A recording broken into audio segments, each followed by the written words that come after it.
კოალიცია ძლიერი საქართველოს ლელო იწყებს სამართლებრივ ბრძოლას ჩვენი ემიგრანტებისთვის საარჩევნო უფლების დასაბრუნებლად. 2024 წლის საპარლამენტო არჩევნებმა აჩვენა, რომ საზღვარგარეთ შექმნილ საარჩევნო უბნებზე, იქ სადაც რეჟიმს არ ჰქონდა შესაძლებლობა საარჩევნო манипуляციების, კარუსელის დატრიალების, ადმინისტრაციული რესურსის გამოყენების, ამომრჩევლების დაშინების და მათზე ზეწოლის ქართული ოცნება 13%-ით იყო წარმოდგენილი, მან განიცადა სრული კრახი და დამარცხდა. ამის პასუხად ქართულმა ოცნებამ ჩვენს ემიგრანტებს ასობით ათას ჩვენს თანამემამულეს პრაქტიკულად წაართვა საარჩევნო ხმის უფლება. საზღვარგარეთ საარჩევნო უბნები უკვე აღარ გაიხსნება.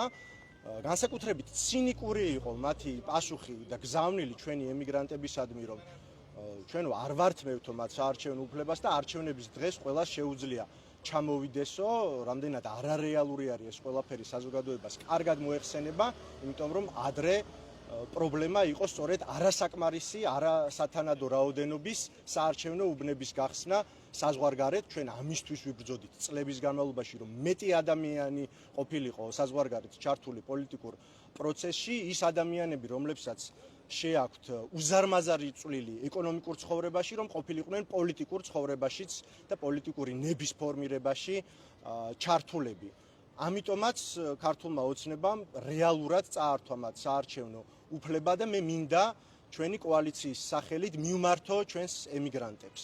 შემოგვიერთდით, ერთად დავიწყოთ ბრძოლა. კოალიცია ძლიერმა საქართველოს ლელომ თვეების განმავლობაში იმუშავა კონსტიტუციურ სარჩელზე, მოაბზადა ბრწყინვალე სამართლებრივი დასაბუთება, იმიტომ რომ ეს რეგულაციის ცვლილება არ არის მხოლოდ, ეს არის ანტიკონსტიტუციური აქტი, ეს სარჩელი გამოქვეყნდება და თითოეულ ემიგრანტს ექნება შესაძლებლობა ფორმალურად გახდეს ამ სასარჩელო მოთხოვნის მონაწილე, გახდეს მხარე, იდავოს საკონსტიტუციო სასამართლოში და ჩვენი კოალიციის კვალიფიციური იურისტები გაუწევენ მათ სამართლებრივ წარმომადგენლობას საკონსტიტუციო სასამართლოში. რა მოლოდინი გაქვთ თქვენ ამ საკონსტიტუციო სასამართლოს განხილვით? ემიგრანტებს, რომ შემოგიერთდნენ და მათი სახელითაც შეიტანთ საარჩევნო მოამზადებინებ? დიახ, სარჩელის ტექსტი და სამართლებრივი დასაბუთება, არგუმენტაცია ბუნებრივია იქნება იგივე, ტექნიკურად არის შესაძლებელი რომ შევიდეს სხვადასხვა სარჩელი ერთი და იმავე შინაარსით, ეს რა თქმა უნდა გაერთიანდება, ექნება საერთო სამართლებრივი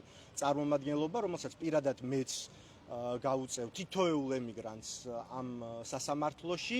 რაც შეეხება მოლოდინებს, ბუნებრივია ჩვენ სასამართლოსი და არც საკონსტიტუციო სასამართლოში, მათ შორის არა მხოლოდ მურუსიძე, ჩინჩალაძის სასამართლოში კონკრეტული მოლოდინები არ გვაქვს, თუმცა პოლიტიკური პარტიის ბრძოლა გულისხმობს ბრძოლას ყველა ველზე.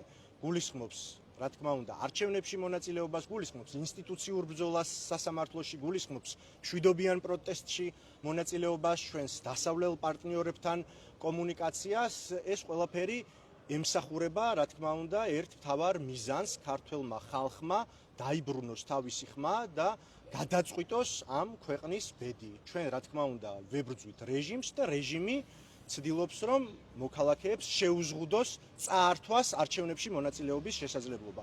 რა თქმა უნდა, ამიტომაც ჩვენ ვიყენებთ ინსტიტუციური ბრძოლის მეთოდსაც, რაც გულისხმობს საკონსტიტუციო სასამართლოში ამ წარმოუდგენელი აქტის არაკონსტიტუციურობაზე დავას.